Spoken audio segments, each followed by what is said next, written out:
एक कविता है, बहुत ध्यान से सुनेंगे क्योंकि इसके साथ आज कोई हमें एक काम करना है।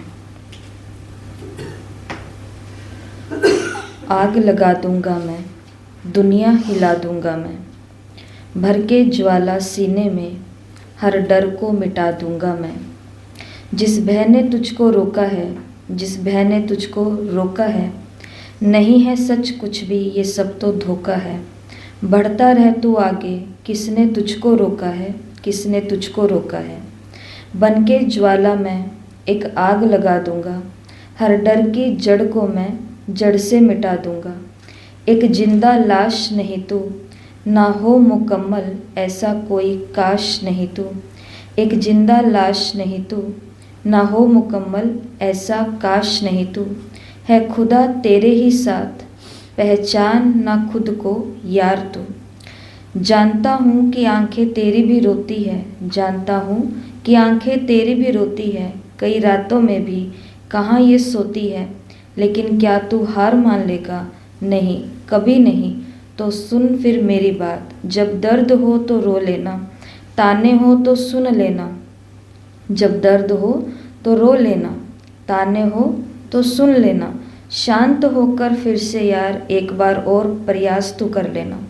दुनिया की बातों को हंस के तू टालना, हर बुरी आदत को तू जिंदगी से निकालना। बोले पागल कोई तो भी तू सह लेना, ना रूठना उनसे तू बस मेहनत से कह देना। ये सीने पर जो घाव है, घाव नहीं ये फूलों के गुच्छे हैं। ये सीने पर जो घाव है, ये घाव नहीं फूलों के गुच्छे हैं। हमें पागल ही रहने दो ना, हम पागल ही अच्छे हैं। अपने दर्द को मैं अपनी ताकत बनाऊंगा, टूटी हुई तलवारों से विजेता शमशीर सजाऊंगा। शमशीर तलवार, लेकिन फिर भी शमशीर और तलवार में अंतर है। तलवार कहाँ यूज़ होती है और शमशीर कहाँ होती है, एक ही है पर कहाँ कहाँ यूज़ है। तो अपने दर्द को मैं अपनी ताकत बनाऊंगा, टूटी हुई तलवारों से विजेता शमशीर सजाऊंगा। रोती हुई आंखों में मैं रौनक फिर से लगाऊंगा, रोती हुई आंखों में रौनक फिर से लगाऊंगा। मायूस चेहरे पर मैं खुशियाँ बनकर छाऊंगा। अपने दर्द को मैं अपनी ताकत बनाऊंगा, फाड़ कर रख दूं हर निशान को, ऐसी मैं दहाड़ लगाऊंगा, ऐसी मैं दहाड़ लगाऊंगा। तो आज का पहला होमवर्क, ये कविता ग्रुप में भेजी जाएगी, सभी को इसको पढ़ना है और 5 या 10 मिनट का समय निकाल करके इसे लिखना है। अपने पास ये कविता लिख करके रखनी है, क्योंकि इसके अंदर बहुत, आज की जो पहली मुरली चली है उसके अंदर बाबा ने स्मृति की बात ही कही है कि तुम स्मृतियाँ लेकर के आओ। क्या? कि मैं पवित्र आत्मा हूँ, मैं परम पवित्र आत्मा हूँ, मैं श्रेष्ठ आत्मा हूँ, मैं शक्तिशाली आत्मा हूँ। तो कर्म या दृष्टि ये तो बाद का काम है, लेकिन पहले क्या आती है? स्मृति आती है। अगर स्मृति में ही ये बात है कि दुनिया की बातों को हंसकर तो टालना, बुरी आदतों को जिंदगी से निकालना। स्मृति में क्या है? दुनिया कुछ भी बोल रही है परंतु मुझे उसे हंस के टालना है। अगर स्मृति में ये बात रहेगी तो फिर कर्म, बोल, दृष्टि जो कुछ भी है वो सब वैसा ही होगा। ये सीने पर जो घाव है, ये घाव नहीं फूलों के गुच्छे हैं। हमें पागल ही रहने दो ना, हम पागल ही अच्छे हैं। टूटी हुई तलवारों से विजेता शमशीर सजाऊंगा, रोती हुई आंखों में, ये फिर से स्वमान है कि क्या मेरे जीवन का क्या लक्ष्य है? कि खुद तो हम रो ही रहे हैं, खुद तो दुखी हैं, खुद के ऊपर तो तलवारें चल रही है, खुद के ऊपर दुनिया हंस रही है, घाव दे रही है, सब कुछ हो रहा है, लेकिन फिर भी लक्ष्य क्या है? कि अपने दर्द को मैं अपनी ताकत बनाऊंगा, रोती हुई आंखों में फिर से रौनक लाऊंगा, मायूस चेहरों पर मैं खुशी बनकर छाऊंगा, अपने दर्द को मैं अपनी ताकत बनाऊंगा। अभी सबके चेहरे दिखते हैं मायूस। मायूस, मायूसी किसको बोलते हैं? दुख, अंदर कुछ दुख है। मायूसी का मतलब उदासी। सारे रास्ते जैसे कोई उसके लिए बंद है। मायूसी का मतलब देखो, एक होता है उदासी, मतलब एक उस अवस्था में चले गए कि जहाँ पे बस अब कुछ कर ही नहीं रहे हैं, और मायूसी का मतलब होता है कि जहाँ पर कर सब कुछ रहे हैं, सुबह उठ भी रहे हैं, अमृत वेला भी कर रहे हैं, मुरली भी सुन रहे हैं, पुरुषार्थ भी कर रहे हैं, आत्माओं को शायद बाबा का परिचय देने की सेवा भी कर रहे हैं, सेंटर की सेवाएं कर रहे हैं, कुछ भी कर रहे हैं, करेंगे सब कुछ। अमृत वेले से लेकर के रात्रि सोने तक पोता मिल देना, चाट देना, सब करेंगे। लेकिन मन के अंदर एक कौन सा भाव है? मायूसी वाला। मतलब कि बस ऐसे गाड़ी चल रही है, मायूसी मतलब कोई उमंग उत्साह नहीं है। अब बस सब खत्म हो गया है, अब तो बस जैसे अब तो ये जीवन बन गई, अब तो बस चलते रहो चलते रहो, चलते की नाम चलते, चलते रहो चलते रहो चलते रहो, गाड़ी। बस वो गाड़ी की तरह चल रहे हैं, परंतु कोई उमंग उत्साह नहीं है, कोई खुशी नहीं है, और बस वो आप समझ ही गए हैं। ऐसे ही हर एक छोटे से लेकर के बड़ा, चाहे वो छोटे बच्चे हैं आजकल, चाहे युवा वर्ग है, चाहे गृहस्थी है, चाहे जो भी है, रिटायरमेंट होकर के सब कुछ करने के बाद सब चीज़ों से फ्री हो गए, शादी बच्चे ये वो सब चीज़ों से फ्री हो गए, और वो बस अपने घर के किसी कोने के अंदर भी बैठे हैं, लेकिन तो भी वो कैसे हैं? मायूस है, मायूस है। क्यों? क्योंकि बस अब सब कुछ कर तो लिया, वो खुशी नहीं है। और हम दुनिया पे क्यों बात लेकर के आए? हम बात तो किसकी करें? हम अपनी करें। तो ऐसा नहीं है कि जो मायूस वाला होगा वो अमृत वेला नहीं करेगा, वो करेगा, वो उठेगा, लेकिन वो बाबा के आगे कैसे बैठा रहेगा? जैसे कि अब कोई शरीर में ताकत ही नहीं है, आत्मा में जान ही नहीं रही है, सब खत्म हो गया है, बस ठीक है अब तो जैसे चल रहे हैं वैसे चल रहे हैं। तो हमारे जीवन का क्या लक्ष्य होना चाहिए कि ऐसे जो मायूस हैं उन चेहरों पर भी क्या बनकर छाऊंगा? खुशी बनकर छाऊंगा। कि उनको भी कोई ऐसी गोली दे दे, कोई ऐसी दवाई दे दे, कोई ऐसा लक्ष्य दे दे जीवन का कि वो भी, उनको भी अब लगे कि अब अमृत वेला नहीं करना, अब तो मुझे ये करना है, अब केवल मुरली नहीं सुननी, अब तो मुझे ये करना है, अब केवल सेवा नहीं करनी, लेकिन मुझे तो ये करना है। तो आज का पहला होमवर्क है कि इस कविता को घर जा कर के समय निकाल करके एक बार फिर से पढ़ेंगे और अपने पास नोट रख लेंगे, अपनी कॉपी के अंदर इस कविता को लिख लेंगे, और लिखते लिखते ही आपको कैसा अपने अंदर शक्तिशाली अनुभव होगा, कितना पावरफुल इस कविता के अंदर ये लाइन है कि जब दर्द हो तो रो लेना, ताने हो तो सुन लेना, जब दर्द हो तो रो लेना, ताने हो तो सुन लेना, शांत होकर फिर से यार एक बार और प्रयास तो कर लेना। क्योंकि केवल रोते रहने से, उदासी से, मायूसी से तो उन लोगों का काम सिद्ध हो जाएगा जिन्होंने हमको मायूस किया है। वो तो यही चाहते हैं ना कि अच्छा हम यही तो चाह रहे थे कि मायूस होकर के बैठ जाएं, ताने सुन कर के डिप्रेशन में पहुंच जाएं, ये सब कुछ हो जाए। आज एक न्यूज़ में देखा था कि वो न्यूज़ बहुत लोगों ने सुनी भी होगी, पुरानी है, नई है ही नहीं वो बात। उसके अंदर क्या दिखाते हैं कि एक बेटी है, बच्ची है, यंग एज में ही 22-23 साल की, और उसकी किडनी फेल हो गई है। तो उसके पिताजी ने, उसके फादर ने, जिनका खून आपस में मिल रहा था, तो उसके रिश्तेदारों में उसके पापा ने उसको किडनी दान दे दी, एक मतलब किडनी अपनी उसको दे दी।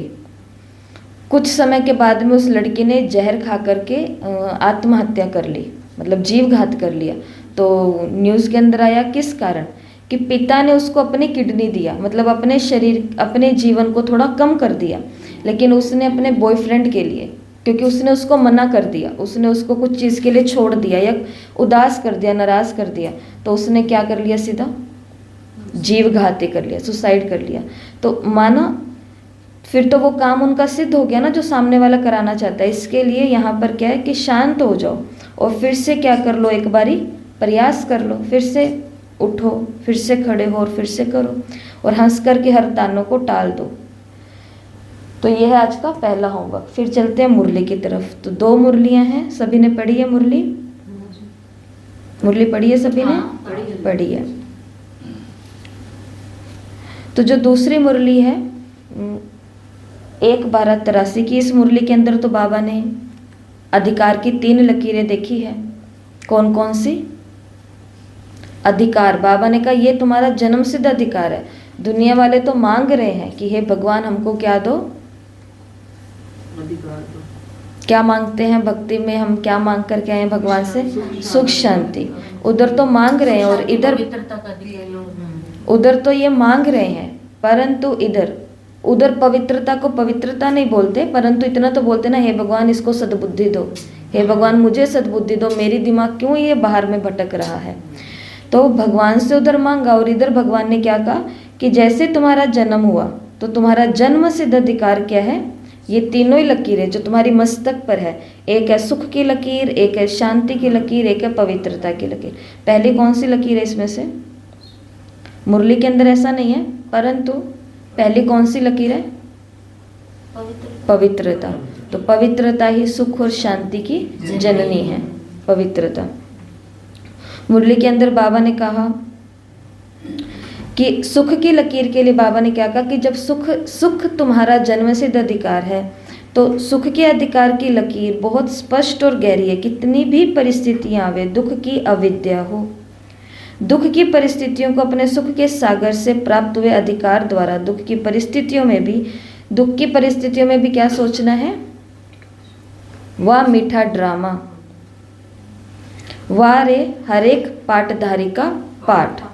दुख की सीन चल रही है, दुख की बात आ गई है, दुख का दृश्य आ गया, दुख की घटना सामने आ गई है, और उस समय क्या बोलना है अपने आप को? वाह मीठा ड्रामा, वाह वाह रे हर एक आत्मा, पाठधारी आत्मा का पाठ। किसी ने आकर के बोला कि आपने आज भाषण बहुत अच्छा किया, और फिर हम कहें वाह मीठा ड्रामा, वाह वाह मुझ पाठधारी का पाठ, वाह। तो ये मुश्किल है या आसान है? ये तो आसान है। लेकिन किसी ने आकर के बोल दिया कि आपने 3rd क्लास का भाषण किया, आपने कुछ किया ही नहीं, आपको माइक दे करके हमने टाइम वेस्ट कर दिया, उस समय कहेंगे अच्छा कोई बात नहीं, अगली बार तुम्हें बताएंगे, अब देना हमारे हाथ में माइक, या जो भी है। उस समय क्या याद रखना है? दुख की, बाबा ने कहा दुख के समय क्या याद रखना है? वाह मीठा ड्रामा, वाह वाह हर एक पाठधारी आत्मा का पाठ। बोलो सभी साथ में, दुख की सीन आएगी तो उस समय क्या याद रखना है? वाह मीठा ड्रामा, वाह हर एक पाठधारी का पाठ। हर एक पाठधारी आत्मा का पाठ जो मुझे दुख दे रहे हैं, जो मेरे क्या बोलते हैं, लेग पुलिंग बोलते हैं, टांग खींच रहे हैं, मुझे हर अच्छी चीज़ के अंदर भी मेरे नुक्स निकाल रहे हैं, तो वास्तव में हमारे सच्चे हितैषी तो कौन है? वही है।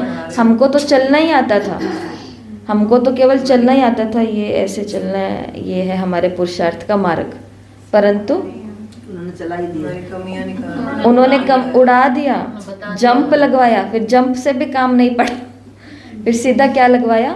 उड़ा दिया।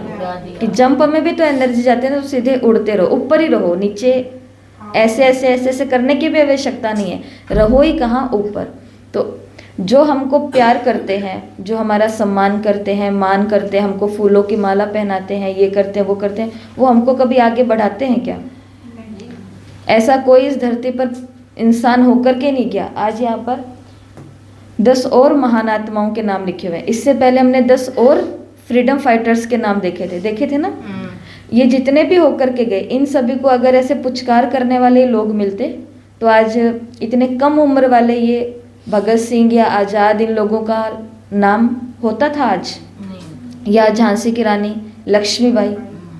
मतलब कहते हैं ना कि जब आपके घर के अंदर किसी मतलब बेटे को वैराग आ गया और वो कहता है कि अब तो मेरे को बस सन्यासी बनना है, मुझे अब शादी नहीं करनी है, तो बताते हैं कि आपने अगर उसको कहा कि नहीं तुझे तो शादी करनी है, हमारे आगे पीछे और कौन है, तू ही तो है, ये है वो है, तो कहते हैं कि अगर आपके बेटे को वैराग आया हुआ है या आपके बच्चे को वैराग्य आया हुआ है तो उसको रोको नहीं, उसको रोकोगे तो उसका वैराग्य ज़्यादा बढ़ेगा और बढ़ेगा। जब उसको कहेंगे ना कि तुझे नहीं जाना इस मार्ग पर, तुझे शादी करनी है, ये करना है वो करना है, तब तो उसके अंदर और ज़्यादा उत्कंठा उठेगी कि अब तो मुझे रोक क्यों रहे हैं, अब तो मुझे और ज़्यादा करना। देखो उसको और वैराग आ जाएगा कि मेरे माँ बाप भी मेरी भावनाओं को नहीं समझ पा रहे।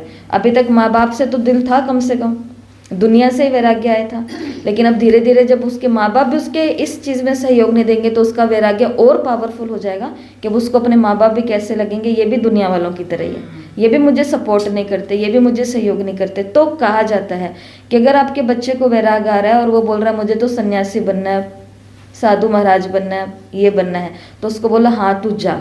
वो कह रहा है बस मैं जा रहा हूँ, उसको बोलो जा और बाहर से गेट बंद करके जाना। तो फिर चांस है कि आपके बच्चे को रास्ते में जाते जाते शायद आप याद आ जाओ कि चलो माता पिता की सेवा के साथ साथ मैं अपने संन्यास धर्म को निभाता हूँ। अगर रोकेंगे तो फिर उसका और बढ़ेगा। ऐसे ही जब दुख की सीनरी आती है, व्यक्ति विशेष उसमें कोई माध्यम तो बनता ही है कभी ना कभी। तो उस समय क्या सोचना है, वाह हर एक पाठधारी का पाठ, कितना अच्छा ये आत्मा पाठ बजा रही है, मुझे बढ़ा रही है, मुझे सिखा रही है, मुझे सहनशील बना रही है। और वाह मीठा ड्रामा वाह। तो दुख, इसलिए बाबा ने कहा कि सुख का अधिकार आपको प्राप्त हुआ है, तो क्या हो जाना चाहिए, दुख की अविद्या हो जानी चाहिए। लेकिन ये बहुत मेहनत है, इसके अंदर क्या है, मेहनत है। और ये कब होगी, जो हम सभी को करना है, आपको भी करना है, हमें भी करना है, हर एक पुरुषार्थी को करना है। तो ये कब होगा, जब छोटी छोटी बातों में हम वाह ड्रामा वाह कहेंगे। माना कोई भी एक परिस्थिति बताओ, छोटी सी परिस्थिति पूरे दिन में क्या आती है।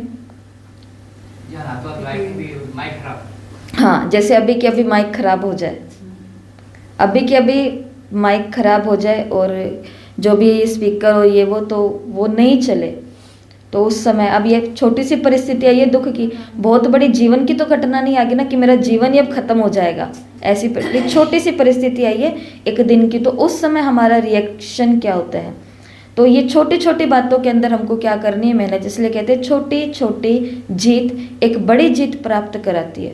हम छोटी छोटी बातों में क्या हो जाते हैं, दुखी हो जाते हैं, छोटी छोटी बातों में दुखी हो जाते हैं। तो बड़ी बड़ी जब बातें आएंगी तो फिर हम क्या सुखी रहेंगे, फिर नहीं रहेंगे। इसलिए बाबा ने यहाँ पर क्या कहा कि दुख की अविद्या हो जानी चाहिए।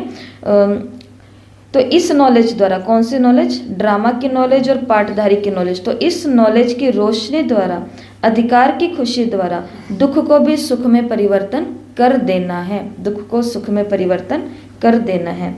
दूसरी लकीर बाबा ने देखी, शांति की लकीर, शांति की लकीर। तो शांति की लकीर में बाबा ने क्या कहा कि धरत परिये पर धर्म न छोड़िए, सर जावे लेकिन धर्म न जाए, तो सुख शांति के वर्षे के अधिकार कभी शांति को छोड़ नहीं सकते। अशांत को शांत बनाने वाले, सदा शांति की किरणें स्वयं द्वारा औरों को देने वाले, कुछ भी हो जाए लेकिन शांति हमारा धर्म है, इस धर्म को हम नहीं छोड़ेंगे। तो धरत पढ़िए, धर्म ना छोड़िए। और तीसरा अधिकार बाबा ने बताया प्योरिटी की लकीर का अधिकार, प्योरिटी के अधिकार की लकीर। तो पवित्र आत्माएं तो सभी बच्चे हैं, फिर भी नंबर 1 अधिकार के तकदीरवान बच्चा कौन, पवित्रता का अधिकार सबका है, लेकिन बाबा ने कहा फिर भी नंबर 1 इसमें बच्चा कौन है, जिसके चलन से चेहरे की प्योरिटी, पर्सनैलिटी, रॉयल्टी का अनुभव हो, जिसकी चलन और चेहरे से प्योरिटी की, रॉयल्टी और पर्सनैलिटी का अनुभव हो। बाबा ने कहा उनको ये अधिकार प्राप्त है। कौन सा, पवित्रता के अधिकार की लकीर उनके मस्तक पर दिखाई देती है। तो ऐसी मुरली रही है। विशेष बाबा ने ये बात की। फिर आगे जगदीश भाई जी से मुलाकात है। जगदीश भाई जी यात्रा से आए हैं, तो फिर बाबा उनको वो याद प्यार और भाई बहनों का दे रहे हैं। फिर दादी और जानकी दादी से मुलाकात है। ये सभी ने पढ़ लिया है और ये सभी पढ़ भी लेंगे एक बार। तो विशेष इस मुरली में बाबा ने 3 ही बातें कही हैं। कौन सी? 3 लकीरें। और ये तीनों लकीरें हमारा क्या है, जन्म सिद्ध अधिकार है। और एक जो भी कुछ आए तो उसको ड्रामा। तो सुख को दुख में परिवर्तन करना है। दुख की बाबा ने कहा विद्या हो जानी चाहिए। वो आत्मा पाठधारी है, उसका पाठ है ये। और दूसरा ड्रामा, वह ड्रामा है, मीठा ड्रामा है। ऐसे शांति और ऐसे ही प्योरिटी की बात। अब चलते हैं दूसरी मुरली की तरफ। माना पहली मुरली की तरफ जो है 9/5/1983 की मुरली। तो ये मुरली बहुत बड़ी है, सबने देखी है। मुरली का टाइटल है ब्राह्मण जीवन का श्रृंगार, समृद्धि, वृत्ति और दृष्टि की स्वच्छता। समृद्धि, वृत्ति और दृष्टि की स्वच्छता। समृद्धि का मतलब क्या होता है, हमारी यादें। कहाँ पर हमारा दिमाग, हमारा मन खोया रहता है। कोई व्यक्ति काम कर रहा है और सामने वाला व्यक्ति उसको कुछ बोल रहा है और आकर के, लेकिन उनको कुछ सुनाई नहीं दे रहा, तो आकर के उनको थोड़ा सा टच करते हैं और बोलते हैं कि कहाँ खोए हुए हो। तो सामने दिख रहे हैं लेकिन फिर भी क्या कहते हैं, खोए हुए हो। तो कोई बात वो याद कर रहे हैं, कोई घटना वो याद कर रहे हैं, कोई इंसिडेंट वो याद कर रहे हैं। तो इसको बोलते हैं समृद्धि। समृद्धि के आधार पर क्या बनती है, हमारी वृत्ति बनती है। और वृत्ति से ही दृष्टि और कृति का निर्माण होता है। तो बाबा ने कहा ब्राह्मण जीवन का श्रृंगार क्या है, दृष्टि, समृद्धि, वृत्ति और दृष्टि के अंदर स्वच्छता। बाबा ने कहा कि ये अधिकार तो सभी बच्चों का है, ये दृष्टि वृत्ति की पवित्रता वाला। लेकिन फिर भी बाबा ने कहा कि फिर भी इसमें नंबरवार हो जाते हैं। अधिकार तो बेहद का है, लेकिन इस बेहद के अधिकार को प्राप्त करने वाले बच्चे क्या हैं? नंबरवार है, नंबरवार। और वो नंबरवार बनने के दो ही कारण हैं। अगर वो दो कारण ना हो तो सभी नंबर 1 ही होंगे। तो वो दो कारण कौन से हैं जिससे हम नंबरवार हो गए? एक तो बाबा ने कारण बताया, बुद्धि में स्वच्छता नहीं है, क्लियर नहीं है, बुद्धि क्लियर नहीं है। और दूसरा बाबा ने कहा कि हर कदम में सावधान नहीं है, केयरफुल नहीं है। माया आती है, थप्पड़ मारती है, धोखा देती है, गुस्सा लगाती है, नाक कान से खींचती है, परेशान करती है, हमको पश्चाताप में डाल देती है, हमको गलानी भाव में डाल देती है, मैंने ये क्यों किया, क्यों किया, क्यों किया, अपना सारा काम कर करके चली जाती है। क्योंकि हम क्या नहीं हैं? सावधान नहीं है, केयरफुल नहीं है।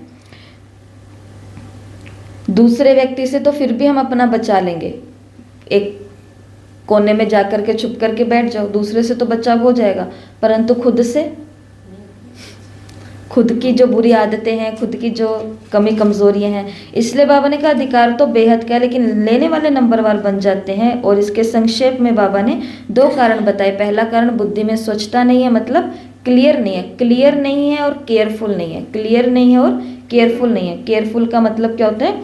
हर कदम में सावधान नहीं है। जब ब्राह्मण जीवन अपनाइए तो ब्राह्मण जीवन का मुख्य आधार कहो, नवीनता कहो, अलौकिकता कहो, जीवन का श्रृंगार कहो, सब कुछ क्या है? ब्राह्मण जीवन का आधार, ब्राह्मण जीवन की अलौकिकता, ब्राह्मण जीवन का श्रृंगार क्या है? पवित्रता है, पवित्रता है। जैसे नामधारी ब्राह्मणों की निशानी चोटी और जनेऊ दिखाते हैं, ऐसे ही ब्राह्मणों की निशानी है पवित्रता और मर्यादाएं।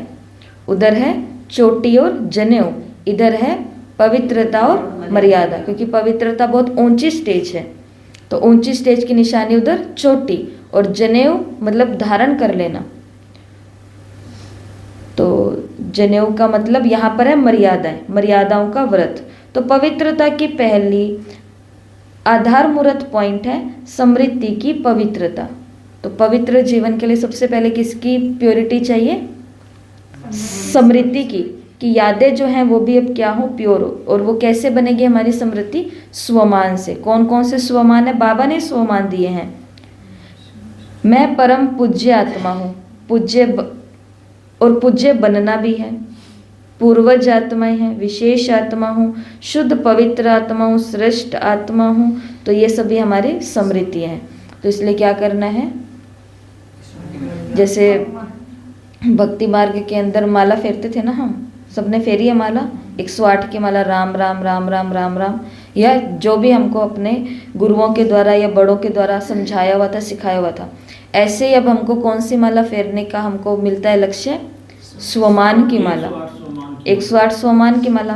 वो 108 अलग अलग स्वमान हो सकते हैं, वो एक ही स्वमान 108 बारी हो सकता है। मैं परम पवित्र आत्मा हूँ, मैं परम पवित्र आत्मा हूँ, मैं परम पवित्र आत्मा हूँ। लेकिन ये मुख के द्वारा नहीं होना है, ये हाथ के द्वारा नहीं होना है। ये बाबा ने कहा है पहला आधार है समृद्धि। तो समृद्धियों के अंदर क्या रहना चाहिए? मैं पूज्य हूँ, मैं शुद्ध हूँ, मैं पवित्र हूँ, मैं श्रेष्ठ हूँ, मैं विशेष आत्मा हूँ। ऐसा बाबा ने इस मुरली के अंदर कहा। फिर मुरली जब आगे चलती है तो बाबा कहते हैं कि स्वयं को और सर्व को वियोगी बनाने का आधार भी क्या है? ये सुनहरी मृग माया है। कौन सी सुनहरी मृग माया? की दृष्टि जो है वो हमारी अलौकिक होने के बजाय क्या हो जाती है? लौकिक हो जाती है। ये सेवाधारी बहुत अच्छे हैं, ये टीचर बहुत अच्छी है, शिक्षक बहुत अच्छे हैं, लेकिन अच्छाई क्या है? अच्छाई है ऊंची समृद्धि और ऊंची दृष्टि। अगर वो ऊंचाई नहीं तो अच्छाई कौन सी? तो ये भी सुनहरी मृग माया का रूप है। ये सर्विस नहीं, सहयोग नहीं, लेकिन स्वयं को और सर्व को वियोगी बनाने का आधार है। यहाँ पर बाबा ने इस मुरली के अंदर यही बोला है कि आप जिनसे भी सीख रहे हो, पढ़ रहे हो, वो अच्छे ही होंगे, लेकिन उनके अंदर फंसने के बजाय आप उनकी ऊंचाई को देखो, उनकी मर्यादाओं को देखो, उनकी धारणाओं को देखो, तो हो सकता है कि हम उनसे कुछ सीख सकें। लेकिन अगर ये बोलते रहेंगे कि सेवाधारी बहुत अच्छे हैं, ये शिक्षक बहुत अच्छे हैं। तो बाबा ने कहा इसका मतलब आपने ऊंचाई नहीं देखी, हमको वो अच्छे लगे तब औरों को भी हम किस में फंसाएंगे, उनमें ही फंसाएंगे, उनमें फंसाएंगे। लेकिन अगर हमको ये दिखेगा कि इनकी धारणाएं बहुत अच्छी हैं, इनकी दृष्टि बहुत ही अच्छी है, इनकी स्थिति बहुत ऊंची है, हमारे जो शिक्षक हैं या हमारे जो सहयोगी हैं, सेवाधारी हैं, इनकी स्थिति बहुत ऊंची है, तो फिर हम उनको किस में अटकाएंगे, उनकी स्थिति में अटकाएंगे कि हमको भी ऐसी स्थिति बनानी है। और बाबा ने कहा जब ऐसा नहीं करते तो खुद तो वियोगी बनते ही हो, औरों को भी क्या बना देते हो, बाबा से हटा देते हो, वियोगी बना देते हो, किसी और में अटका देते हो। तो सेवा के अंदर मुख्य कौन सी 2 बातें होनी चाहिए, त्याग और तपस्या। सेवा कर रहे हैं परंतु रूटीन ही चल रहा है, रूटीन ही चल रहा है, रूटीन ही चल रहा है, लेकिन उसके अंदर कोई त्याग नहीं है और कोई तपस्या नहीं है। तो सेवा के ये 2 लक्षण। और मुरली के अंदर आज एक पावरफुल बात बाबा ने कही है, जो यहाँ पे हमने लिखा भी है, कन्फेशन कार्ड। कन्फेशन का मतलब क्या होता है, ये क्रिश्चियनिटी में है, ईसाई धर्म के अंदर होता है। वहाँ पर क्या होता है कि अगर किसी को लगता है मेरे से बहुत बड़ा पाप हो गया है, मेरे से गलती हो गई है, मैंने किसी का बहुत बड़ा स्वार्थ में आकर के नुकसान कर दिया, किसी को धोखा दे दिया है, या फिर इतना मैंने उसका नुकसान कर दिया कि उन्होंने खुद को मार ही दिया, मतलब मेरे कारण उन्होंने खुद का घात कर लिया, सुसाइड कर लिया, और भी इससे बड़े बड़े पाप हो सकते हैं या जो भी है। तो उधर क्या होता है क्रिश्चियन धर्म के अंदर कि जिनसे पाप होते हैं तो उनके लिए एक नियम बना हुआ है कि वो एक कार्ड लिखेंगे, या फिर इधर चर्च में जाएंगे तो पहले तो देखेंगे कि मैंने क्या पाप किया है, फिर बाद में जो वहाँ पर पादरी होते हैं तो उन पादरी के आगे जा करके उनको भगवान ही समझ करके वो क्या कर देते हैं, अपना सारा पाप बता देते हैं। और फिर वो जो पादरी होता है उनका पाप सुन करके उनको एक पनिशमेंट देता है।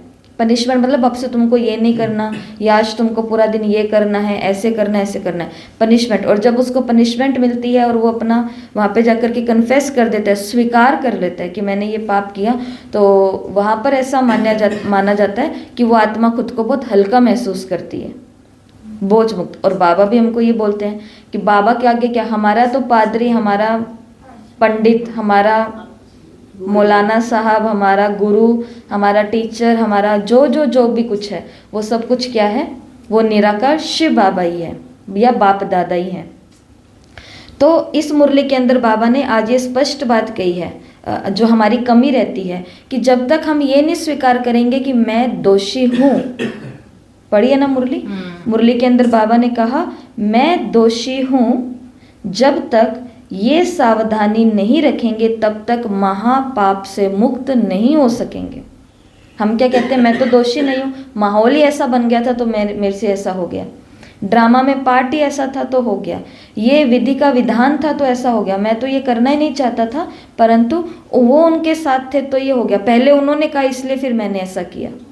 हम कभी भी खुद को, ये पता है सबको कि मैंने गलत किया परंतु मैं दोषी हूँ, ऐसा कोई कहता है?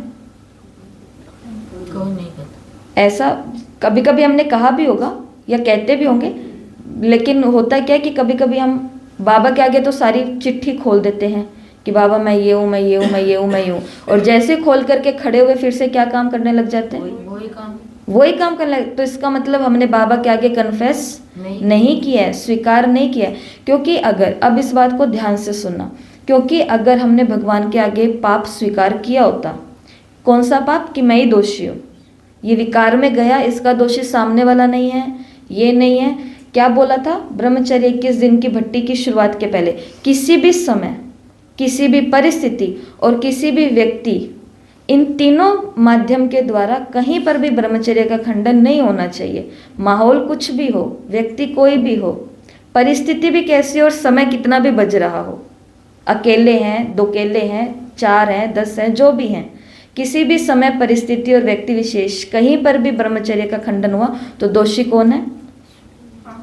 तो वो तो खुद ही है। इतना तो बुद्धि हमको मिली, हम जानवर थोड़ी ना है, जानवरों को बुद्धि नहीं होती, इंसान को तो विवेक होता है, सारा होता है, परंतु वही मृग माया, ये शरीर का जो आकर्षण है ये।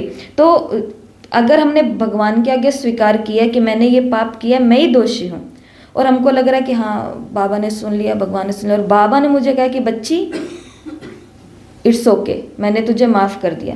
अगर भगवान ने हमको माफ़ कर दिया तो खड़े होने के बाद वो अविद्या हो जाएगी, मतलब हम उस विकार में जाने के लिए जैसे कतराता है ना कोई व्यक्ति, किसी को करंट लग जाए एक स्विच से और उसको बोला जाए जाओ, अब एकदम सही है, कोई उधर करंट नहीं है, आप उसको जा कर के हाथ लगाओ। या कोई फ्रिज के अंदर कभी ऐसा थोड़ा आ गया, या कूलर के अंदर कभी ऐसा आ गया, और अब सब कुछ सही है, वो अपना पूरा उस मशीन से सब टेस्ट करके चले गए हैं कि अब कोई इसके अंदर ऐसा नहीं आता है, लेकिन फिर भी हम में से कौन जाएगा बहादुर, फिर भी डर लगता है, फिर भी अपना ऐसे वो कहते हैं नहीं मैं नहीं, बस लकड़ी से ऐसे कर देंगे या झाड़ू से कर देंगे, या कुछ भी हम चीज़ें तो अपनाते हैं। तो कहने का भाव ये है कि खड़े होने के बाद या उस कन्फेस को करने के बाद फिर से हम उस पाप कर्म में नहीं उतरेंगे। मेरे को लगता है कि मैंने उस आत्मा को दुख दे दिया और मैंने भगवान के आगे स्वीकार किया कि मैं दोषी हूँ, उन्होंने चाहे कुछ भी किया लेकिन मैंने ऐसा क्यों किया, उसकी तो सारी जिम्मेवारी मेरे पर थी ना, उसकी तो जिम्मेवारी मेरे पर थी, और मैंने स्वीकार किया। और जैसे ही मैं खड़ी होंगी उसके बाद फिर वो आत्मा सामने है, फिर वो अपना षड्यंत्र, राजनीति, छल कपट, सब साम दाम दंड भेद सारे पेच लड़ा रही है, लेकिन अब मैं आत्मा बिल्कुल क्या हो गई हूँ, शांत हो गई। इसका मतलब मैंने भगवान के आगे जो कन्फेस किया, भगवान ने उस पाप से मेरे को मुक्त कर दिया है। ये होता है मुक्त अवस्था। परम धाम में तो पहुंचना ही है, लेकिन उससे पहले बाबा ने मुरलियों में बोला है कि यहाँ पर ही तुमको मुक्ति और जीवन मुक्ति का अनुभव करना है। सत्युग का सुख हमको कहाँ लगने लगे, यहाँ पर, तो समझ लेना हम कहाँ आएंगे, सत्युग में आएंगे। मुक्त अवस्था का मतलब यहीं पर, ये तो मतलब समझ लो कि अब हमारी मुक्ति वाली अवस्था ज़्यादा दूर नहीं। जैसे ब्रह्मा बाबा का दिखाते हैं ना कि बाबा कैसे कैसे रहते थे, तो कितना पावरफुल यहाँ पर बाबा ने बोला कि मैं दोषी हूँ। जब तक ये सावधानी नहीं रखेंगे तब तक महापाप से मुक्त नहीं हो सकते। इस मुरली के अंदर शुरुआत में ही बाबा ने पूरी मुरली में 3 बारी महापाप की बात कही है। तो अब ध्यान से सुनना, जो पेपर होने वाला है उस पेपर के अंदर 5 प्रश्न इसी मुरली में से आने वाले हैं। कितने प्रश्न? 5 प्रश्न, और 1 प्रश्न पक्का है जिसमें महापाप लिखा हुआ आएगा, और इसमें 3 ही महावाक्य हैं जहाँ पे महापाप लिखा हुआ है। अब तो एकदम आपके सामने सब रखा हुआ है, अब आराम से निकाल लो और पढ़ो। तो 5 प्रश्न इस मुरली में से 9 मई 83 की मुरली से 5 प्रश्न आने वाले हैं, ठीक है। उसमें से 1 प्रश्न कौन सा होगा, ये महापाप वाला होगा। 3 बारी महापाप की बात की है, 1 वाला महापाप आपको सुना दिया है। अब चलते हैं मुरली में आगे। मुरली में आगे बाबा ने कुमारों से भी मुलाकात की है, कुमारियाँ भी हैं और टीचर्स भी हैं। तो पहले हम लेते हैं कुमारों की मुरली, फिर कुमारी और टीचर्स की तो बहुत छोटी सी मुरली है। तो यहाँ पर 50 तक हमने पीओ हैंगर तैयार कर लिए थे। 50वां क्या था?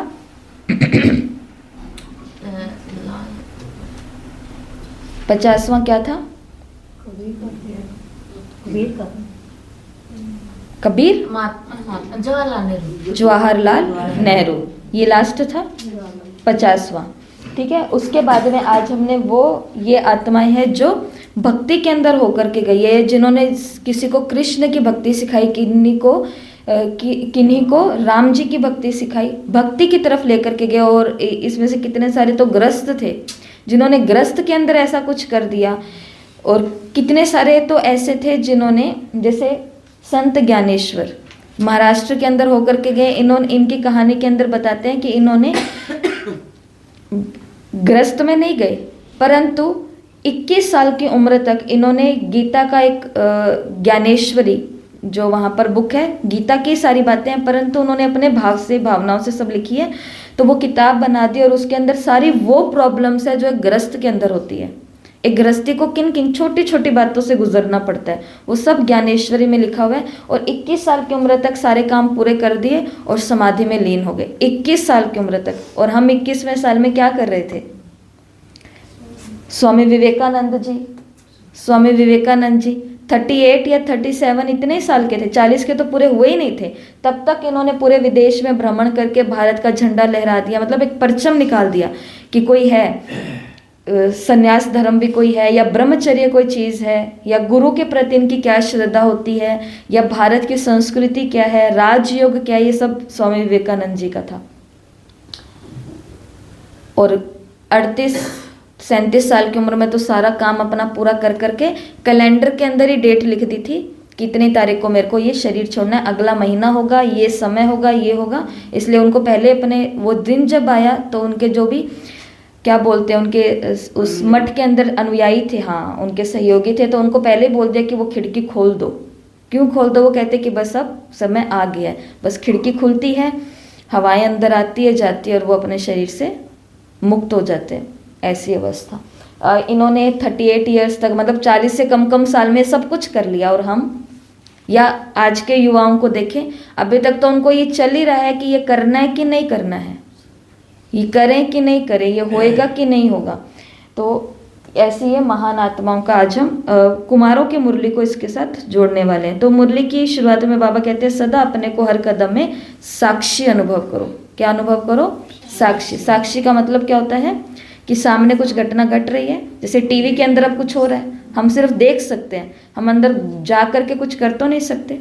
तो साक्षियों के देखना, यह एक बहुत बड़ा स्टेडियम है जहाँ फुटबॉल का मैच चल रहा है या क्रिकेट चल रही है या कुछ भी ऐसा है, वहाँ स्टेडियम में बैठे हैं, तो वहाँ हम क्या बन करके बैठे हैं? साक्षी दृष्टा बन करके बैठे हैं, जहाँ पर खेल खेलने वाली टीम खेल खेलेगी और हम बैठ करके केवल देखेंगे और शायद देखते देखते हम उसको मनोरंजन भी करेंगे, वो मनोरंजन करना भी हो जाता है। तो पहली पॉइंट बाबा ने कुमारों को बोले कि तुमको क्या रहना है? साक्षी रहना है। तो इसको हम किनके साथ जोड़ेंगे? संत ज्ञानेश्वर। इनके पिताजी थे तो वो गृहस्थी थे, मतलब शादीशुदा ही थे, और गृहस्थ के अंदर ही उनको ऐसा संकल्प आया कि मुझे अब सन्यासी बनना है। उन्होंने गुरु से आज्ञा ली, अपनी पत्नी को घर छोड़ा और महाराष्ट्र से सीधा बनारस गए, बनारस में जाकर के सन्यास ले लिया।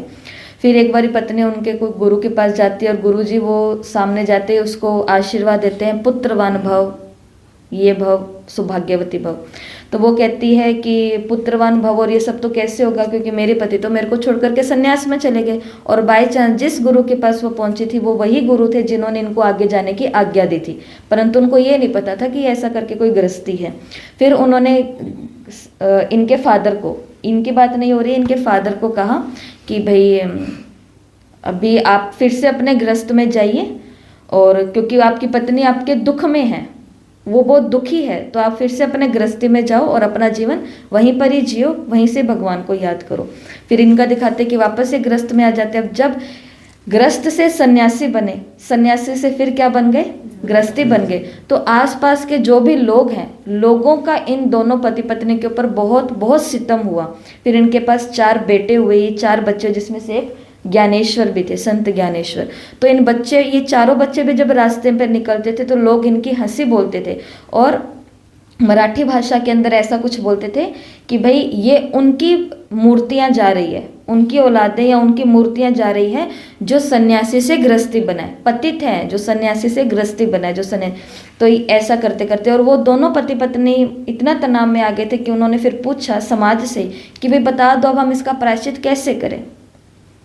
तो उन्होंने जो उस समय जो भी समाज के बड़े थे, तो उन्होंने इन दोनों पति पत्नी को बोला कि आप लोगों को देह का अंत करना पड़ेगा। तो दोनों ने रात को, बच्चे सो रहे थे चारों, अपने घर से निकले और दोनों पति पत्नी ने जाकर के सुसाइड कर लिया। अब ये रहे 4 बच्चे, और इन बच्चों में से एक जो ये थे, सभी सन्यासी बने। और इन्होंने 21 साल की उम्र तक सारी गीता को पढ़ करके और ब्रह्मचर्य में रहते हुए गृहस्थी के अंदर क्या क्या प्रॉब्लम्स आती है दुनिया के सामने रख करके छोड़ दिया। संत ज्ञानेश्वर ऐसा करके इनकी कहानी रही। तो ये अपने जीवन में सभी परिस्थितियों में क्या रहे होंगे?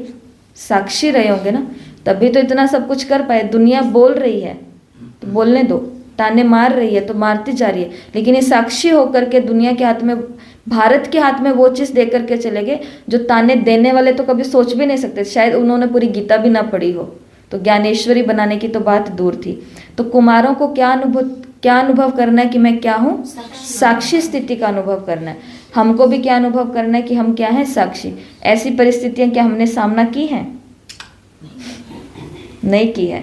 जो परिस्थितियों का सामना नहीं करते तभी तो वो जैसे हैं वैसे के वैसे रह जाते हैं, क्योंकि उनको टाइम टू टाइम सारी चीज़ें मिल रही हैं। लेकिन जिन्होंने बचपन से अपने माता पिता को ही खो दिया और बचपन से दुनिया से गालियाँ सुनी हैं, तो उन लोगों ने अपने लिए तो नहीं परंतु दुनिया के लिए गृहस्थी में क्या क्या प्रॉब्लम्स आती है वो सब लिख करके और बहुत इनका बताया। फिर अगला पॉइंट है कि बाप के साथी होने का अनुभव करो। पहला है साक्षी होने का अनुभव इनके साथ, दूसरा साथी होने का अनुभव, और आगे है चैतन्य महाप्रभु। चैतन्य महाप्रभु चित्र देखा हुआ ना आपने, ऐसे चैतन्य महाप्रभु, कि चैतन्य महाप्रभु ही वो आत्मा थे इस भारत के खंड में, पहली आत्मा जिन्होंने कृष्ण भक्ति शुरू करवाई।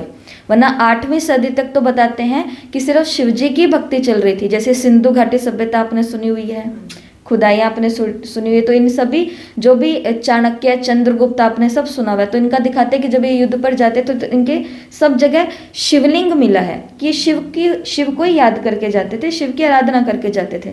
तो 8वीं सदी से पहले तो कृष्ण जी का नामो निशान भी नहीं था, कोई भक्ति नहीं करता था। परंतु चैतन्य महाप्रभु ने आकर के सबको क्या मतलब ये कृष्ण के अंदर क्या रहते थे, लीन रहते थे। कृष्ण कृष्ण कृष्ण कृष्ण कृष्ण। और उनके साथ इनका एक साथी था जिनका नाम था नित्यानंद। तो ये इन दोनों का साथ साथ ही रहते थे। मुरली के अंदर बाबा ने कहा है कि तुम्हारा साथी कौन है। कुमारों को कहा तुम्हारा साथी कौन है, बाप है, बाकी सब तुम्हारे सहयोगी हैं। सहयोगी को साथी मत समझ लेना, साथी फिर भी तुम्हारा कौन है, बाप है। सहयोगी होते हैं, साथी होता है। हम कभी कभी क्या कर देते दोनों को कि ये जो सहयोगी है ये तो मेरे साथी हैं, ये ज्ञान में नहीं चलेंगे तो मेरा क्या होगा, ये सेवा नहीं करेंगे तो मेरा क्या होगा, ये मधुबन नहीं जाएंगे तो मेरा क्या होगा। तो हमने साथी शायद किसको बना के रखा है, सहयोगी। ये केवल सहयोगी है, यात्रा पर हम साथ साथ चल रहे हैं, परंतु साथी फिर भी हमारा कौन है, बाबा ही है, भगवान ही है। तो इसके लिए चैतन्य महाप्रभु से याद रखना कि ये हमेशा अपने एक साथी के साथ रहते थे जिनका नाम था नित्यानंद। और इन्होंने इनसे पहले तो भारत तो बौद्ध धर्म के अंदर था सारा का सारा, क्योंकि गौतम बुद्ध आकर के गए थे ना उस समय। तो गौतम बुद्ध का प्रभाव इतना था कि सब लोगों ने बौद्ध धर्म को अपनाया, मतलब जितने भी सनातन वाले थे वो सभी बौद्ध धर्म की तरफ चले गए, क्योंकि भक्ति इधर तो थी नहीं इतनी। फिर चैतन्य महाप्रभु आए, इन्होंने सबको आकर के कृष्ण कृष्ण कृष्ण कृष्ण कृष्ण का रंग लगा दिया, सबको कृष्ण का रंग लगाया। और बौद्ध धर्म जो था वो उसके अंदर संन्यास की बातें ज़्यादा थी। तो फिर सब लोगों को चैतन्य महाप्रभु ने फिर से सबको कहाँ पर लेकर के आ गया, भक्ति में लेकर के आ गए, सबको भक्ति में लेकर के आ गए। इसलिए देखो जो ये बौद्ध धर्म बहुत प्रचलन में था, परंतु बाद में जब इसके अंदर तंत्र विद्याएं जुड़ने लगी, माना मूर्ति और ये सब, जबकि गौतम बुद्ध ने कहा था कि बुद्धम शरणम गच्छामि। बुद्धम शरणम गच्छामि का मतलब है कि तुम किसकी शरण में जाओ, बुद्ध की शरण में जाओ। और बुद्ध किसी का, उनका नाम तो गौतम था, बुद्ध तो अवस्था का नाम था कि तुम उस अवस्था की शरण में पहुंचे जाओ। लेकिन धीरे धीरे और इस संसार के अंदर सबसे ज़्यादा जिसने सबसे ज़्यादा ज्ञान दिया कि बुद्धम कि उसकी शरण में जाओ, मूर्तियाँ नहीं होती है, मूर्ति पूजा उधर बिल्कुल नहीं है। लेकिन आज सबसे ज़्यादा मूर्तियाँ किसकी है, बुद्ध धर्म के। नेपाल के अंदर एक मंदिर है तो वहाँ पर कितने हजारों गौतम मतलब बुद्ध की बड़ी। और इस अपने यहाँ पर सबसे बड़ी जो मूर्ति है वो गौतम बुद्ध की ही तो है। और फिर लेकिन ये भारत में नहीं टिक पाया धर्म ज़्यादा, तो फिर ये भारत के आसपास इंडोनेशिया और जापान और इधर बर्मा, जो ये तिब्बत, इधर वाली जो कंट्रीज़ है आस नज़दीक की, तो नेपाल, यहाँ पर ये फिर चला गया। तो चैतन्य महाप्रभु थे जिन्होंने सब पर कौन सा रंग छिड़का, भक्ति का, कृष्ण भक्ति का। कृष्ण की भक्ति 8वीं सदी से फिर यहाँ से शुरू हुई थी। फिर ये है साथी। फिर तीसरा पॉइंट बाबा ने मुरली के अंदर आगे बोला है कि कुमारों को क्या रहना है, डबल लाइट रहना है। कौन सी स्थिति का अनुभव करना है, डबल लाइट स्थिति का अनुभव करना है। और यहाँ पर क्या है आगे, नरसिंह मेहता को तो सब जानते होंगे, राजस्थान में बैठे हम सभी, कथाएं भी सुनी होगी, सब कुछ किया होगा। ये कहाँ के थे, गुजरात के थे। और ये भी किसके, वल्लभाचारी थे, मतलब कृष्ण की भक्ति में थे, गृहस्थी थे। लेकिन क्या करते थे, मतलब इनकी मूवी देखी हुई है सबने, नहीं देखी हुई, सच्ची नहीं देखी हुई, अच्छा। तो वैसे वो गुजरात में बनी थी मूवी, परंतु फिर उसका हिंदी का ट्रांसलेशन भी है, तो कभी समय मिले तो देखना कि मतलब भक्ति के अंदर एक भगत के क्या हाल होते हैं, और वो भी भगत जब एक गृहस्थी हो तो उसके क्या हाल होते हैं, मतलब कितना समर्पण इनका दिखाया हुआ है नरसिंह मेहता का। तो नरसिंह मेहता के साथ कौन से, लेकिन ये हमेशा क्या रहे, क्योंकि उन्होंने सारे बोझ किस पर छोड़ दिए, भगवान पे, कृष्ण पर छोड़ दिए। दिखाते हैं कि उन्होंने सारे बोझ उस पर छोड़ दिए, मतलब रोटी कुछ भी नहीं है, अब सब कुछ क्या है, तो ही प्रबंध करेगा। तो इसके लिए कुमारों को क्या रहना है, डबल लाइट रहना है, हल्का रहना है, डबल लाइट। फिर मुरली के अंदर बाबा ने अगली पॉइंट बताई है, हाँ तुलसीदास है, तो तुलसीदास के साथ हम कौन से पॉइंट जोड़ेंगे। यहाँ बाबा ने बोला है कि हर बात में बाबा बाबा याद रहे, देहधारी का स्वभाव संस्कार का बोझ नहीं, व्यर्थ संकल्पों का बोझ नहीं, इसको कहा जाता है बाबा बाबा याद रहना। तुलसीदास जी ने, अभी तक तो कृष्ण की भक्ति हो रही थी, शिव जी की भक्ति हो रही थी, तुलसीदास जी ने आते किसकी भक्ति सबको सिखा दी, राम जी की। रामचरितमानस बनाया, रामचरितमानस जो बना, जिसके अंदर सब अलग अलग अध्याय बने हुए हैं, कांड बने, उत्तराकांड है, ये है वो है, उत्तरकांड और ये सब चीज़ें बनी हुई ना उसके अंदर, अयोध्या और ये सब किष्किंधा कांड और ये सब चीज़ें, लंका कांड, मतलब कितना कुछ है। तो इन्होंने सबको क्या सिखाई, राम की भक्ति। और राम की माला फेरनी या रेड कलर से नोटबुक में राम लिखना, ये किसको आता था, किसी को नहीं आता था, लेकिन माला पकड़ो और राम राम राम राम राम राम राम राम राम राम राम राम राम राम राम, वो मरा मरा मरा, जैसे एक और शब्द भी है वो बोलते हैं तो त्याग त्याग त्याग त्याग त्याग त्याग निकलता है उसके पीछे, ऑटोमेटिक ही निकलता है। ऐसे राम राम के पीछे क्या निकल जाता है, मरा मरा मरा मरा मरा मरा राम राम राम राम राम राम राम राम राम राम, ऐसे ऐसे। तो इन्होंने सबको क्या सिखाया कि राम राम करो। और बाबा अब क्या कहता है, इस मुरली के अंदर क्या है, ये व्यर्थ संकल्प जो चलते हैं, ये देहधारियों की बातों का जो बोझ रहता है या अपने भी चीज़ों का बोझ रहता है, इस बोझ को तो बाबा ने कहा करो साइड, साइड करने की ज़रूरत ही नहीं है, उसको रहने दो अपनी जगह पर। और अगर माला वाला पड़ी है तो माला उठा करके बैठ जाओ, ज़्यादा दिक्कत आ रही है। कई बोलते हैं ना कि भाई हमारी बुद्धि तो फिर भी भटक रही है, भटक रही है तो कुछ ऐसा प्रबंध कर लो। आजकल तो फ़ोन के ऊपर भी माला है, इस डिजिटल माला बोलते हैं उसको, तो इसके अंदर भी सारी काउंटिंग होती है। तो इसके लिए कुमारों को बाबा ने क्या बोला, व्यर्थ संकल्प नहीं, इसकी जगह क्या याद रखो, बाबा बाबा याद रहे। ठीक है, तुलसीदास जी के साथ क्या जोड़ेंगे, बाबा बाबा याद रहे। बातें नहीं खत्म होंगी, ये सभी अपने दिल जिगर के अंदर छाप लो इस बात को। फिर मुरली के अंदर अगला पॉइंट है कि वो, इसमें बाबा ने गवर्नमेंट की बात कही कि यूथ ग्रुप में राजनीति लोगों की भी बहुत उम्मीदें हैं और बाप दादा की भी उम्मीदें हैं। उम्मीदें पूरी करने वाले तो आप भी हो, बच्चे सदा बाप की उम्मीद पूरी करने वाले होते हैं। तो सफलता के सितारे बन गवर्नमेंट तक ये आवाज़ बुलंद करना है क्या कि हम विजयी रतन हैं। गवर्नमेंट तक आवाज़ बुलंद करना है, कौन सा, कि हम विजयी रतन है। बाबा ने कहा कुमारों के अंदर, मतलब यूथ के अंदर गवर्नमेंट की भी उम्मीदें हैं और साथ साथ में बाबा की भी उम्मीदें हैं। तो अगला पॉइंट है मतलब अगला हैंगर है सूरदास। सूरदास जी को भी हम सभी ने सुना है, देखा है, उनके बारे में सुनी है बातें कि ये भी एकदम कृष्ण भक्ति के अंदर लीन थे सूरदास जी। तो यहाँ पर क्या पॉइंट याद रखेंगे, सूरदास जी की एक बुक है ना जिसके अंदर इन्होंने भक्ति के सारे अलग अलग सुर बताए हैं। सुर, सुर का मतलब क्या होता है, राग सुर ताल जो मिलती हैं आपस में चीज़ें, है ना। तो सूरदास जी से याद रखना सुर, और सुर फैलाने हैं सब जगह। कौन से सुर फैलाने हैं, बाबा ने कहा वो यूथ है अशांति फैलाने वाले और आप हो शांति फैलाने वाले। तो अशांति में भी क्या फैलाने हैं, कौन से सुर फैलाने हैं, शांति के सुर, ताकि गवर्नमेंट भी फिर आपको क्या बोले कि आप क्या हो, विजयी रतन हो। अशांति में शांति फैलाना ये विजय का ही तो काम है। एकदम मायूस आत्मा सामने आकर के बैठ गई है, मतलब कि अब तो बस लाइफ ही खत्म हो गई, अब कुछ भी नहीं है। और वो जब उठे तो एकदम से ऐसे उठे कि जैसे कि अब 10 मरे हुए को भी मैं जिंदा कर दूंगा। तो ये क्या है, वास्तव में विजयी रतन बनना। तो सूरदास कौन से सुर फैलाने हैं, शांति के, अशांति के वायुमंडल में शांति के वाइब्रेशन फैलाने हैं। बाबा ने कहा ऐसे करोगे तभी ये वाली गवर्नमेंट भी और वो वाली गवर्नमेंट भी आपको कौन सा रतन देगी, विजयी रतन कहेगी, माना ऐसा। फिर ये 2 पॉइंट मैंने मिक्स कर दिए। तो ये था अशांति फैलाने वाले शांति, सूरदास जी के साथ। फिर आगे कबीरदास जी, कबीरदास जी के लिए पॉइंट रखेंगे कि हम कौन है, विजयी रतन है। हम कौन है, विजयी रतन है।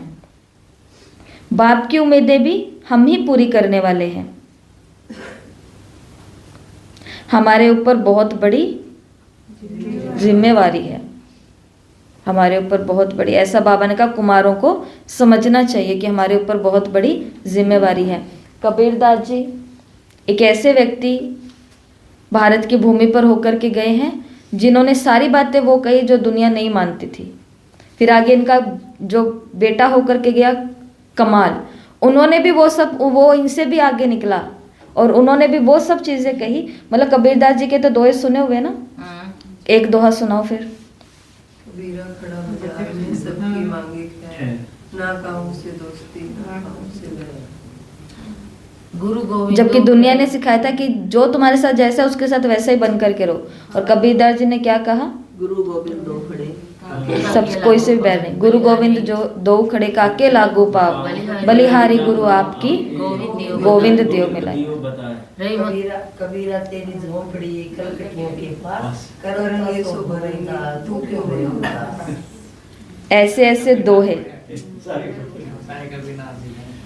ऐसे ऐसे दोहे उन्होंने कह दिए कि जो सोई हुई आत्मा होती है या मरी हुई चेतना होती है वो भी सोचे कि हम जीवन को कहाँ लेकर के जा रहे हैं और किन बातों में हम जीवन को डिस्टर्ब कर रहे हैं, उदास कर रहे हैं, या मुरली में हमने सुना मायूस कर रहे हैं, उस कविता के अंदर हमने सुना। तो कबीरदास जी के साथ क्या रखेंगे पॉइंट कि खुद को क्या समझना है, मैं विजयी रतन हूँ, मैं विजयी रतन हूँ।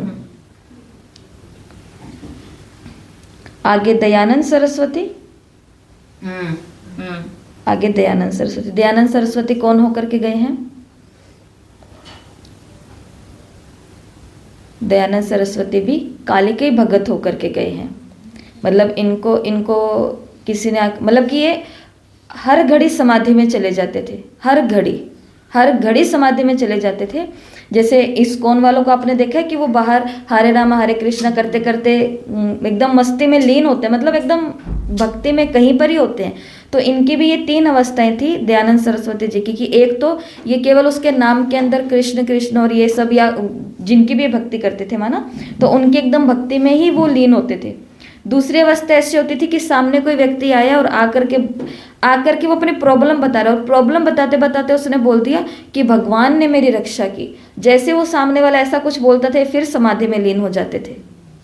मतलब कि वो अपनी बात बता रहा है और समाधि में ये कि लीन हो जाते थे, मतलब कि इनको भगवान ने बचाया, देखो।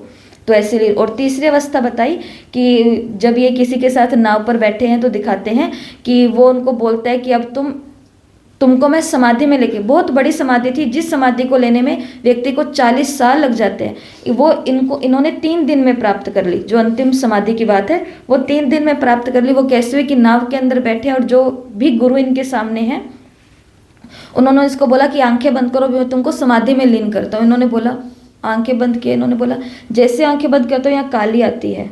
तो उनके गुरु ने बोला कि उस काले को भी हटा दो अभी एक बारी। तो इन्होंने बोला कैसे हटाऊं? तो इन्होंने कांच का टुकड़ा उठाया, कहते काट दो। कांच का टुकड़ा उठाया और यहाँ पर अपने तीर वो कांच से काट दिया, कि मतलब मेरा मन अब कहीं भी नहीं भटकना चाहिए, अब मेरे को बस लीन होना है, इन सभी बातों से बिल्कुल ही दूर चले जाना है। दयानंद सरस्वती। तो इनके साथ बाबा की पॉइंट बोलेंगे कि जोड़ेंगे कि शक्ति का बिल्कुल भी मिसयूज नहीं करना है। ये बाबा ने कुमारों को बोला है मुरली के अंदर। कुमारों की शक्ति कहाँ मिसयूज होती है? मुरली के अंदर बाबा ने काम विकार की ही बात करी है, जो ये आकर्षण है या काम विकार है, तो इधर उनकी जो जीवनी शक्ति है तो वो निकलती है, वेस्ट होती है। तो बाबा ने कहा कि तुमको तुम्हारी शक्तियाँ मिसयूज नहीं करनी है, चाहे वो संकल्प शक्ति हो। एक यूथ ये सोचता है कि सबको खत्म कर दूंगा, और एक यूथ ये सोचता है कि सबको खत्म कर दूंगा, मतलब कि मोह माया तृष्णा लोभ क्या होता है, ये सब खत्म कर दूंगा। जैसे ये भी थे यूथ, ये स्वामी विवेकानंद या ये जो भी थे 21 साल के थे वो, तो चैतन्य महाप्रभु कितने छोटे थे, सब बहुत कम अवस्था में थे।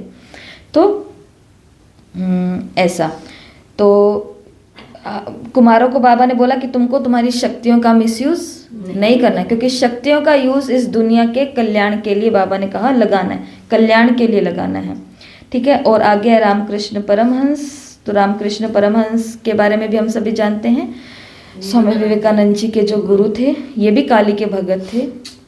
है ना, दिखाया ना। मतलब ये काली के इतने भगत थे कि इनको ऐसा लगता था कि हर कोई तो माँ है, सब माँ है। इनके विवाह के लिए बताते हैं ना, सबने सुना हुआ है कि इनकी जो युगल है वो इनके सामने है, और जब वो पर्दा उठता है तो ये उनको सबसे पहले क्या बोलते हैं, माँ। अपनी वाइफ को ही उस पहली रात को ही क्या बोल देते हैं, माँ बोल देते हैं। फिर वो पत्नी भी आगे से देखो, इसलिए पहली वालियों को क्या आज वाली तो ऐसी धर्म पत्नी बोलते हैं, परंतु असली धर्म पत्नियां कौन होती थी, धर्म पत्नी होते। कभी धर्म पति सुना है, ये मेरा धर्म का पति है। कोई इंट्रोडक्शन देते हैं तो ऐसा बोला, ये मेरे धर्म पति हैं। इंट्रोडक्शन देते तो क्या बोलते हैं, ये मेरी धर्म पत्नी है। धर्म पत्नी, धर्म पत्नी का मतलब क्या होता है कि पत्नी एक नारी, वो ही असली नारी है, वो ही असली पत्नी। या तो पत्नी बनना नहीं है, और पत्नी बनना है तो क्या करना है कि अपने उस पति को किस पर चलाना है, धर्म पर चलाना है। धर्म पर चलाने वाली ही कौन है, पत्नी है। वो थोड़ी ना चलेगा अपने आप, उसको उसका माँ नहीं चला पाया, उसको उसका बाप नहीं चला पाया, उसको उसका दोस्त नहीं चला पाया, उसको अब कौन चलाएगी धर्म के ऊपर, उसकी पत्नी चलाएगी। तो इनकी वाइफ के बारे में भी तो कितनी ऊंची बात बताते हैं, मतलब वो भी क्या अवस्था रही होगी उसकी। एक तो छोटे छोटे में इन लोगों की शादी हो गई, फिर वो अपने घर चली गई, ये अपने घर थे, अपनी साधना के अंदर, तो शादी भी नहीं करना चाहते थे, परंतु वो माता पिता की इच्छा थी, जैसे भी था। फिर जब थोड़ी उम्र में बड़े हुए तो फिर ससुराल आई, तो पहले उन्होंने क्या बोल दिया, तुम माँ हो। आगे से पत्नी ऐसा नहीं कि गुस्सा होकर के चलेगी कि ये कहाँ मेरी शादी कर दी, जो मेरे को ही माँ बोल रहा है, मेरे तो कितने सारे अरमान थे। लेकिन उन्होंने क्या बोला कि मैं बिल्कुल आपकी भक्ति के अंदर, आपकी साधना के अंदर, आपकी तपस्या के अंदर कोई विघ्न नहीं बनना चाहती, मुझे दासी बना करके रखो। जब आप भक्ति करोगे तो आपको प्यास लगेगी ना, पानी मैं ला करके दूंगी।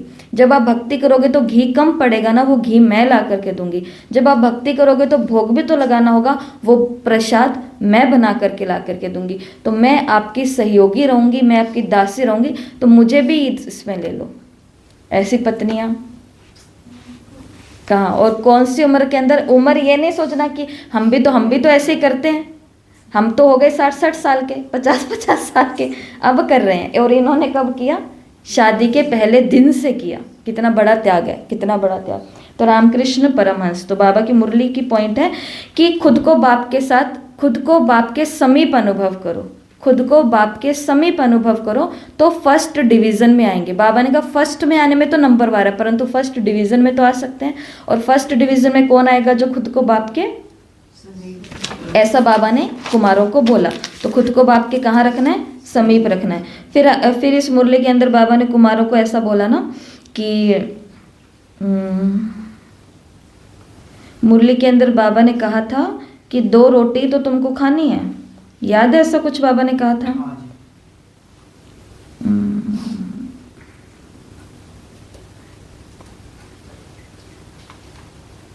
इधर दिख नहीं रहा है, परंतु मुरली के अंदर बाबा ने, हाँ जी, 2 रोटी खा के अपने काम में। हाँ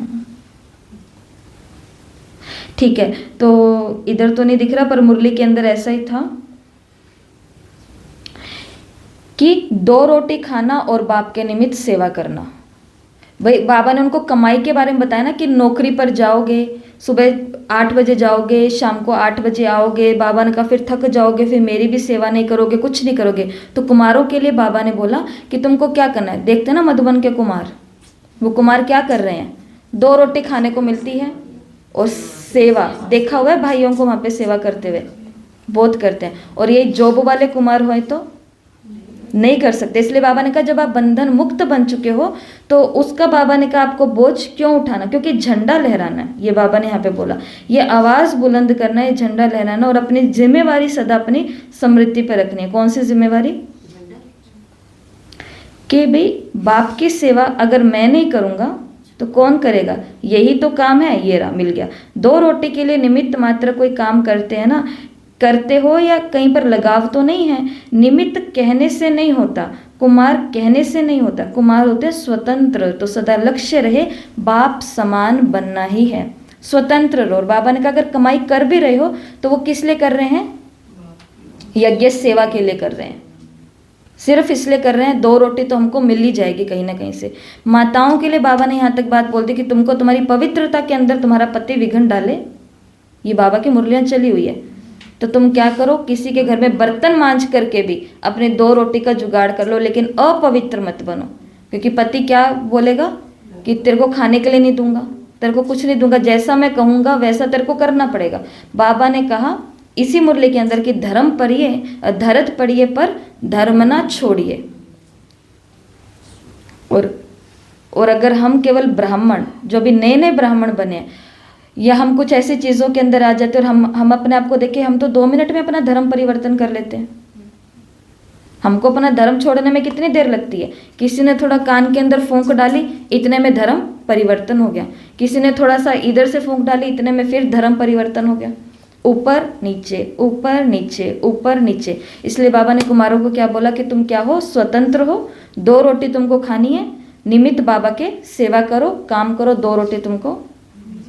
जो कुछ भी नहीं कर रहे, जो भारत का कल्याण नहीं कर रहे, कुछ नहीं कर रहे, 2 रोटी तो उनको भी मिल रही है।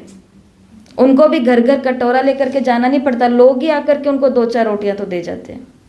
सर्दी होगी तो कंबल दे जाएंगे, ये होगी तो घर दे जाएंगे। अब गवर्नमेंट कहती है कि हमने लोगों के लिए घर बना कर रखे, परंतु इनको रहना ही नहीं है, क्योंकि इनको मज़ा किसके अंदर आ रहा है, भटकने के अंदर आ रहा है। तो वो वाली बात है।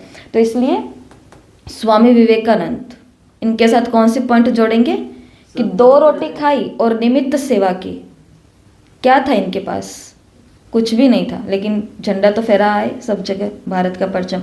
और लास्ट के अंदर है साईं बाबा। तो साईं बाबा की जीवन कहानी, साईं बाबा की मूवी सबने देखी होगी, मूवी नहीं देखी तो सीरियल तो देखा होगा, सीरियल तो सबने देखा होगा।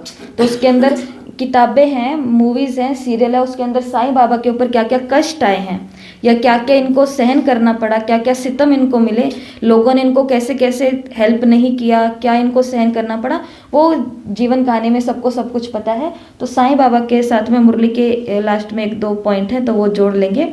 तो जैसे इस मुरली में बाबा ने एक तो बोला कि कुमारों को कहाँ रहना है, बाबा की छत्र छाया के अंदर रहना है। तो देखना साईं बाबा को देखो और बहुत बड़ा सारा छत्र है, तो उस छत्र को देखते ही क्या याद आए कि मुझे भी कहाँ रहना है, बाप की छत्र छाया में रहना है। और छत्र छाया में रहेंगे तो निर्विघ्न बन जाएंगे, सर्वशक्तिमान बन जाएंगे।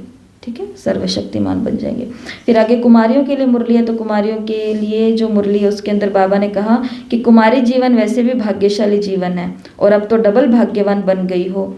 अभी सर्व प्रैक्टिकल पेपर देंगी ना, तो बाबा ने कहा कागज वाला पेपर नहीं, कौन सा पेपर देना है, प्रैक्टिकल पेपर, सहन करने का पेपर। कुमारी को कहाँ ना कहाँ तो जाना ही होता है, कुमारी को उधर जाना होगा, सन्यास की तरफ जाना होगा। एक तरफ तो ऐसा नहीं है कि आप बीच मझधार में लटके रहो, एक तो संकल्प करना ही पड़ता है, चाहे वो कुमार हो चाहे वो कुमारी हो। बीच वाले का जीवन कहाँ जाएगा, आज से 10 साल बाद, आज से 20, ऐसे दुनिया के अंदर बहुत उदाहरण है जो अकेले अकेले रह करके बहुत कर रहे हैं, लेकिन भगवान का कार्य जिनको करना होता है उनको जीवन का एक लक्ष्य तो बनाना होता है, या अपने माता पिता का उधर से कोई काम करना था। तो ऐसा बाबा ने कुमारियों को बोला कि तुमको श्रेष्ठ, कुमारी के जीवन में क्या होता है, सबको चिंता होती है, माँ बाप को पैदा होते चिंता हो जाती है, और वो कहते हैं कि बस इसको घर और वर अच्छा मिले। ये सोचते सोचते उसको पढ़ा भी देते हैं, ये सोचते सोचते उसको डिग्रियां भी दिलवा देते हैं, ये सोचते सोचते उसका नौकरी भी लगवा देते हैं, ये सोचते सोचते उसकी कमाई भी ले लेते हैं, सब कुछ कर लेते हैं, और क्या सोचते रहते हैं, बस इसको घर और वर अच्छा मिले।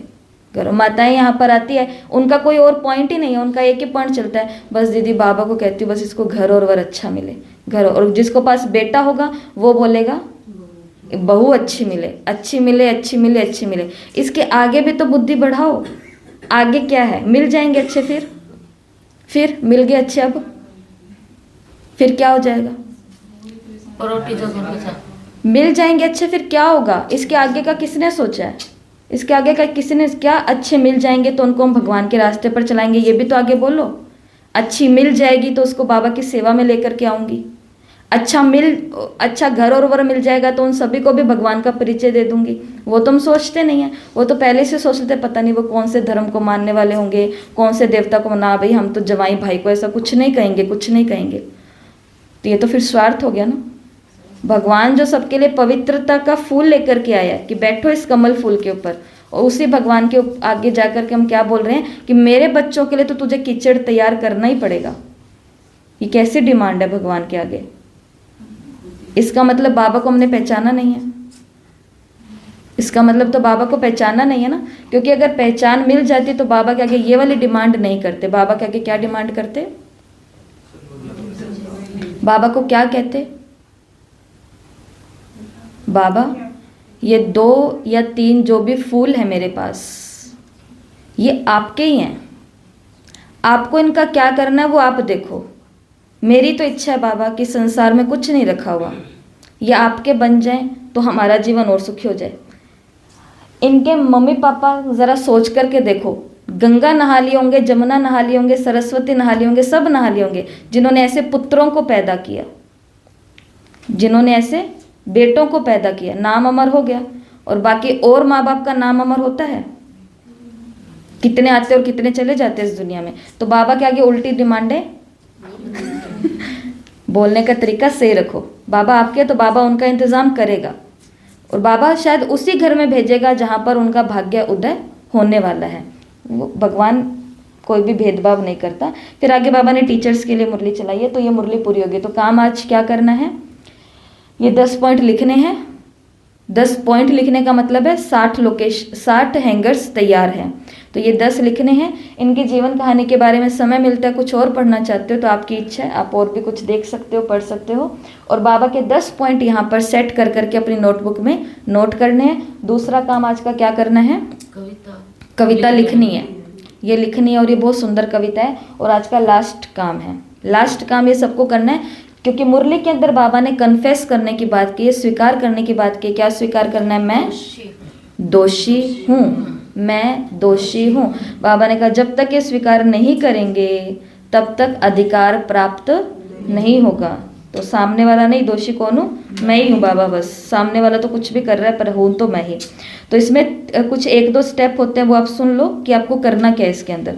एक तो ये वाली चीज़ तो ग्रुप में डालनी नहीं है गलती से भी, क्योंकि महापाप लोगों को थोड़ा ना बताना है हमें। अपना महापाप लोगों को बताया तो कितने सारे लोग खुश हो जाएंगे कि चलो हमारा पाप तो इनसे छोटा ही है। ऐसी उल्टी खुशी भी हमको उनको नहीं देनी है, भेद भी नहीं बताना है। तो ये तो पर्सनल होगा, अपने अपने पास ही सबको रखना है, अपने पास रखो। और आपको और भी ज़्यादा गुप्त रखना है तो वो कन्फेस लेटर लिखो, बाबा को समर्पण करो, फाड़ो, जलाओ, फेंको, कुछ भी करो, उसका खेल खत्म करो। पर आज कन्फेस कार्ड लिखना है सभी को।